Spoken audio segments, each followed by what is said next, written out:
Iran yasindise ebikompola ebyasobye mu 2000 ng'ebyolekeza ebifo okusinga omuli enkambi z'amagye aga Isirayiri. Ekigendererwa kyayo tekwabadde kusindika bino mu nfo ziri mu bantu ba bulijjo.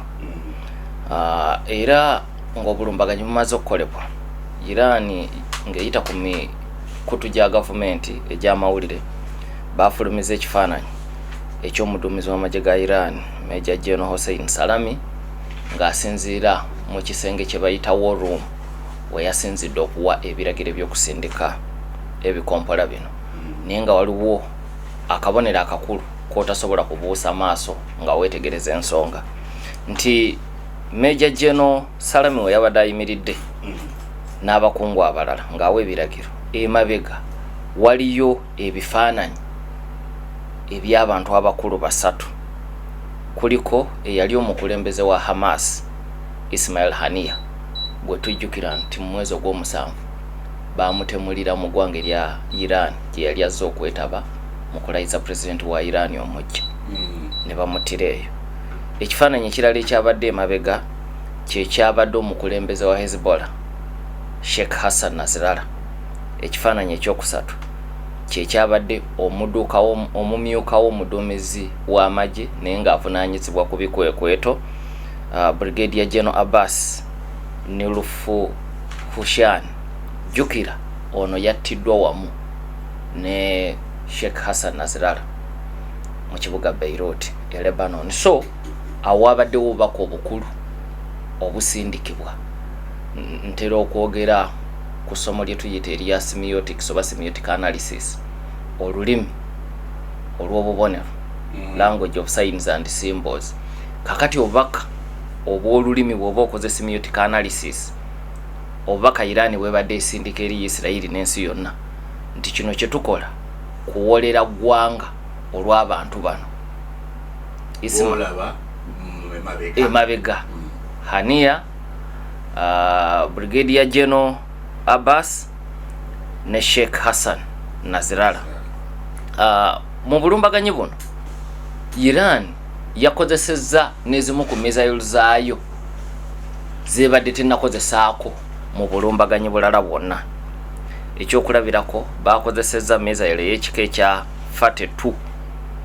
Eno yatongozebwa mwezi gwa 11 omwaka oguwedde.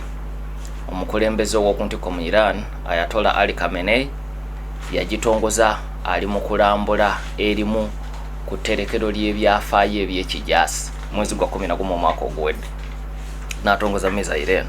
Kakati yasoose kukozesebwa mu bulumbaganyi buno. Mu bulumbaganyi era Iran yakozesezza ne missile ey'ekika ekya Shahab-3. Eno babadde nayo okuva omwaka ogw'2003.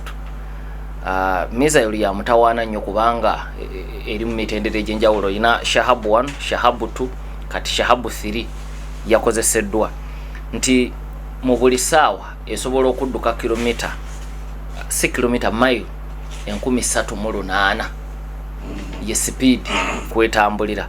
Kati kwe bagase ne missiles endala. Olwaleero mpuliriza waliwo missiles endala Iran zeyina eri zisobola okutambula ebbanga eggwanvu ng'eri okuva Iran okutuuka Isirayiri ne mu kibuga Tel Aviv.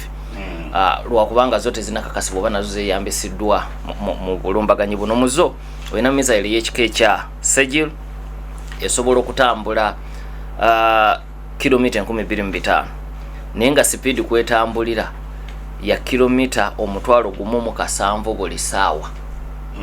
Mpuliriza eyo sipiidi olaba nti ebeera ya waggulu nnyo. Mu motoka bw'ovuga sipiidi 100 mwana ku nguudo nnyingi poliisi eba ekukwata nti okisussizza. Bwe tubeera ku express we bagamba tosukka 10 oba oyitiridde.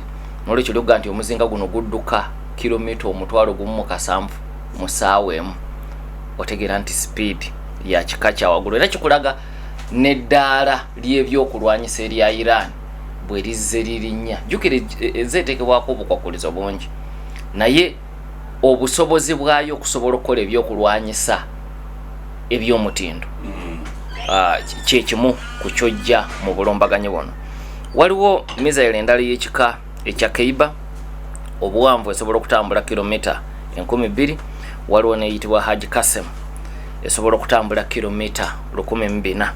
kati balinayo ne Emad 1 ekyali mu kuzimbibwa essaawa yonna nga naye esobola okusaba okululwa esobola okutambula kilomita 2,000 wamu ne missiles endala. kati balina n'endala ezitambula obuwanvu obutono ezakozeseddwa mu bulumbaganyi buno naye ng'omugatte missiles zino ezasindikiddwa ebikompola bisoba mu 200. nyingi ku zino Isirayiri nga bwe kyali ne mwezi ogwokuna yasobodde okuziteeka wansi eyambibwako Amerika eyambibwako Bungereza neggwanga erya Jordan kubanga buli kaseera lyo libeera ligamba terikkiriza bwengula bwalyo kukozesebwa mu byantalo zino. so kasita osindika ekikompola nga kiyita Jordan yo ekiteeka ku ttaka naye wali okwetoloola ekitundu ekyawali Isirayiri olinawo amaato amalwanyi aga Amerika olina amaato amalwanyi aga Bungereza nago agabeera obulindaala buli kaseera. naye defense system ya Isirayiri eyina ebyokulwanyisa bya mitendera nga 3 byetera okukozesa era ebyakozeseddwa ne mbulumbaganyi buno. bayina Iron Dome abantu abasinga gye bamanyi bw'oba ogoberera ebyentalo zino. naye Iron Dome ate si yankizo mu bulumbaganyi obuli ku ddaala lino erya Iran. Iron Dome ekozesebwa nnyo okusinga bw'oba olwana ne ba Hamas, bw'oba olwana ne ba Hezbollah, bw'oba olwana ne ba Islamic Jihad kubanga obusobozi bwabwe okuba n'ebyokulwanyisa by'omulembe butonoko. kati Iron Dome ekozesebwa nnyo nga missiles ze baagala okuteeka ku ttaka ze zitambula kilomita 7. kakati zino twogera ku bikompola ebitambula kilomita ezisoba mu 1,000 ezimu tuzirabe zirina mu 2,500